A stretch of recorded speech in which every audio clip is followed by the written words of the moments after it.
청주교대 정시 면접고사는 개별 면접으로 진행되며 면접위원들이 교직 인성과 적성을 중점적으로 확인하는 방식으로 이루어집니다. 이 면접은 지원자가 교사로서 적합한 자질과 태도를 가지고 있는지를 판단하는 자리인데요. 다른 문제를 미리 주거나 출제하지 않고 면접위원들이 직접 개방형 질문을 통해 여러분의 생각과 태도를 평가합니다. 면접 시간은 약 10분으로 이 시간 안에 지원자가 자신의 교직 철학, 가치관, 그리고 문제 해결 능력을 명확히 보여줘야 해요. 여기서 중요한 건 질문이 사전에 정해져 있지 않기 때문에 즉흥적으로 논리적이고 진솔한 답변을 준비할 수 있는 능력이 필요하다는 점입니다. 예를 들어 면접위원들이 물어볼 수 있는 질문은 이런 것들이 있을 수 있어요. 이러한 질문은 오픈형, 즉 개방형 문항이고 사전에 제시문 형태로 전달되지가 않습니다. 즉문 즉답 형태로 물음에 대해서 현장에서 바로 답변을 해야 하는 것이죠. 교사가 되려는 이유는 무엇인가요? 교사가 학생들에게 긍정적인 영향을 주기 위해 가장 중요한 것은 무엇이라고 생각하나요? 갈등이 생긴 학급 상황에서 교사로서 어떻게 대처할 것인가요?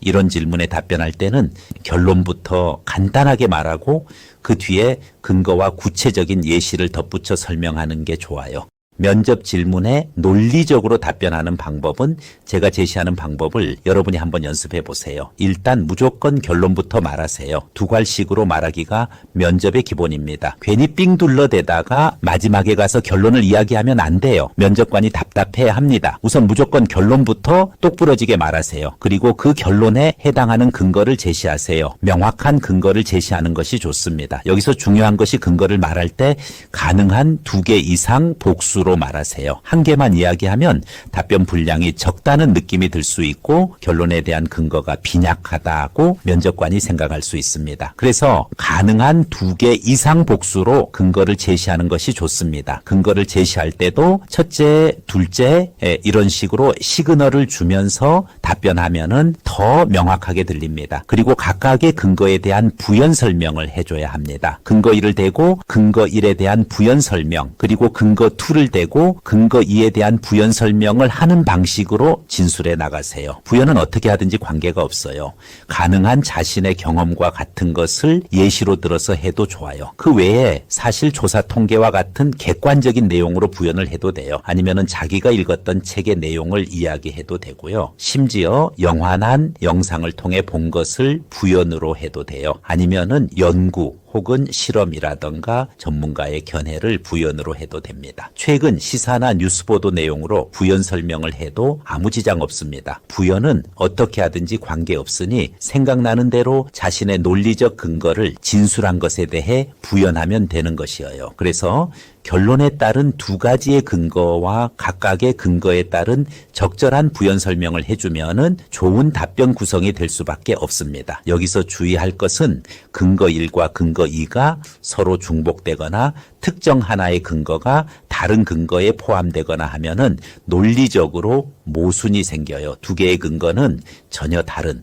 수학적으로는 서로 소인 내용으로 구성해주면 좋아요. 이러한 근거 진술과 부연이 끝났으면 이제 마지막에 가서 반드시 해당 근거들을 요약해서 결론으로 가져가는 것이에요. 처음에 했던 결론을 다시 한번 강조해 주는 것이에요. 처음 시작했을 때 두괄식으로 말했던 것을 좀 더 강조하고 근거들을 확실하게 요약해서 마지막에 결론 강조에 담아서 최종적으로 힘있게 말하세요. 이와 같은 방식으로 진술을 하게 되면 답변이 잘 이루어질 수밖에 없어요. 답변을 하면서 머리는 굴러가야 해요. 계속 브레인스토밍이 되면서 답변이 이루어지니까요.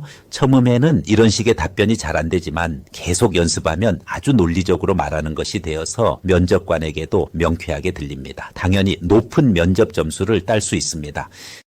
교사가 되려는 이유는 무엇인가요? 교사가 학생들에게 긍정적인 영향을 주기 위해 가장 중요한 것은 무엇이라고 생각하나요? 갈등이 생긴 학급 상황에서 교사로서 어떻게 대처할 것인가요? 이런 질문에 답변할 때는 결론부터 간단하게 말하고 그 뒤에 근거와 구체적인 예시를 덧붙여 설명하는 게 좋아요. 예를 들어 저는 교사가 가져야 할 가장 중요한 가치는 공감이라고 생각합니다. 왜냐하면 학생들의 입장을 이해하고 배려하는 태도가 수업의 효과뿐만 아니라 학생들의 전반적인 성장에도 영향을 미치기 때문입니다. 이를 위해 저는 학생들과 꾸준히 소통하고 그들의 이야기를 경청하는 교사가 되고 싶습니다. 이렇게요. 이러한 다양한 교직 인적성 문항에 대한 연습이 필요합니다. 혹시 문제가 필요한 학생은 댓글을 달아주세요. 충분한 개방형 문항을 전달하도록 하겠습니다. 이러한 개방형 질문에 대해서는 특히 논리적 답변이 중요합니다. 결론적으로 청주교대 정시면접은 지원자의 인성과 적성을 확인하는 자리입니다. 단순히 지식을 묻는 시험이 아니라 지원자가 교사로서 어떤 사람인지 얼마나 진정성 있는 태도를 가지고 있는지를 보는 자리라는 점을 기억하세요. 준비된 태도와 논리적인 답변으로 여러분만의 교사로서의 열정을 보여주시면 됩니다. 오늘은 청주교대 면접 준비에 대해 알아봤습니다. 청주교대 면접은 교직 인성과 적성 그리고 의사소통 능력을 골고루 평가하며 단순히 암기된 지식을 묻는 자리가 아니라 지원자가 교사로서 적합한 자질과 태도를 보여주는 중요한 단계라고 말씀드렸습니다. 평가 항목 중 교직 인성과 적성은 각각 40%라는 높은 비중을 차지하며 교사로서의 공감 능력, 책임감, 그리고 학생들과의 상호작용을 얼마나 잘 이해하고 있는지가 핵심이죠. 특히 면접에서 개방형 질문에 논리적이고 진정성 있는 답변을 하는 것이 매우 중요합니다. 오늘 다뤘던 내용을 정리하자면은 첫째, 면접은 여러분의 교직 철학과 가치관을 보여줄 기회라는 점. 둘째, 10분이라는 짧은 시간 안에 논리적으로 답변하는 연습이 필요하다는 점. 셋째, 실제 사례를 활용해 구체적으로 설명하면 면접관들에게 좋은 인상을 줄 수 있다는 점입니다. 여러분, 면접은 단순한 시험이 아니라 교사로서의 열정과 진정성을 어필하는 자리입니다. 철저히 준비하셔서 청주교대 면접장에서 여러분만의 매력을 보여주세요. 끝까지 노력하시는 여러분을 스쿨플러스가 멋진 결과로 만나길 기대할게요. 감사합니다.